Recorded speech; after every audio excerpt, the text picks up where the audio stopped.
Hello, my name is Tony Dong. I am from Vietnam.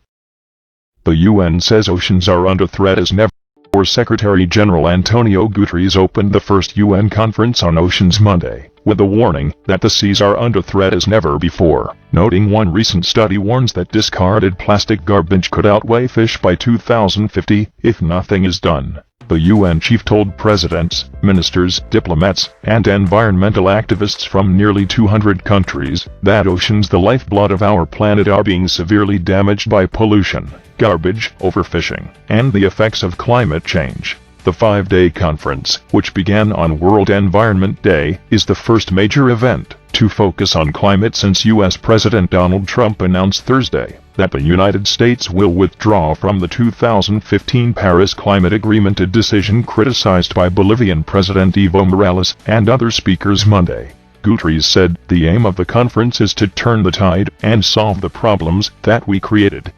He said competing interests over territory and natural resources have blocked progress for too long in cleaning up and restoring to health the world's oceans, which cover 2/3 of the planet. We must put aside short-term national gain to prevent long-term global catastrophe, Guterres said. Conserving our oceans and using them sustainably is preserving life itself. General Assembly President Peter Thomson, a Fijian diplomat, said, "The time has come for us to correct our wrongful ways. We have unleashed a plague of plastic upon the ocean that is defiling nature in so many tragic ways," he said. "It is inexcusable that humanity tips the equivalent of a large garbage truck of plastic into the ocean every minute of every day." Guterres cited a 2016 World Economic Forum report on the new plastics economy, which said the best research estimates there are over 150 million tons of plastics in the ocean. In a business-as-usual scenario, the ocean is expected to contain 1 ton of plastic for every 3 tons of fish by 2025, and by 2050, more plastics than fish by weight, the report said. Thomson also warned that illegal and destructive fishing practices and fisheries are driving our fish stocks to tipping points of collapse. And, he said, the increasing human-caused carbon emissions tied to climate change are causing rising sea levels by warming the oceans and harming marine life by making the seas more acidic with less oxygen. Thomson said, the conference probably represents the best opportunity ever to reverse the cycle of decline that human activity has brought upon the ocean and spur action to meet the UN goal for 2030 to conserve and manage the ocean's resources. The conference asked governments, UN bodies, and civil society groups to make voluntary commitments to take action to improve the health of the oceans. So far, over 730 commitments have been received, most on managing protected areas, conference spokesman Damian Cardona said. Gabon's President, Ali Bongo Ondimba, announced the creation of Africa's largest marine protected area, a network of 9 new marine parks and 11 aquatic reserves. It extends the Mainomba National Park to the 200 nautical mile limit of Gabon's exclusive economic zone, which experts say will protect a large area of habitats and marine life.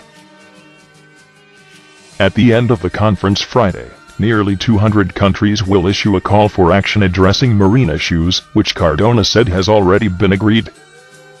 Urges nations to implement long-term and robust measures to reduce the use of plastics, including plastic bags, and counteract sea level rise that threatens many island nations as well as rising ocean temperatures and increasing ocean acidity. Micronesian President Peter Christian said, Pacific Islanders are concerned that the ocean has been left to heal itself after being used as a dumping ground for industrial waste and a weapons testing ground, and being polluted by humans on shores and ships at sea.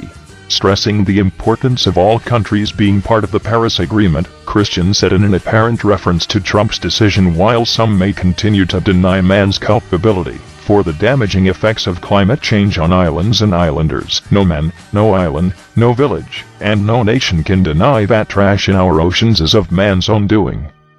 And for this, man must clean his mess, he said. Bolivia's Morales was more direct, telling the conference that the government of the United States, one of the world's main polluters, decided to leave the Paris Agreement, denying science, turning your backs on multilateralism, and attempting to deny a future to upcoming generations.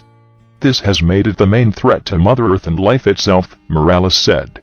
Baron Waka, president of Nauru, the smallest UN member, with just over 10,000 people, and a single island of just 21 square kilometers, said the nation's exclusive economic zone is over 15,000 times larger and its economic survival depends on tuna, while Nauru and 7 neighboring islands have taken action to sustainably manage our tuna. Waka said tuna fishing is still threatened by illegal, unreported and unregulated fishing, which he said is a criminal act, akin to piracy, and must be addressed with urgency. Waka urged governments, businesses, and civil society to support the Tuna 2020 Traceability Declaration, to ensure that all tuna products can be tracked from the vessel where the fish is caught to the final buyer. While you wait for it to install, learn about all of the best new features in iOS 11 right here in this post. To comment on this article and other Make World content, visit our Facebook page or our Twitter feed. Thank you for watching. For the follow-up, subscribe to the channel yourself here.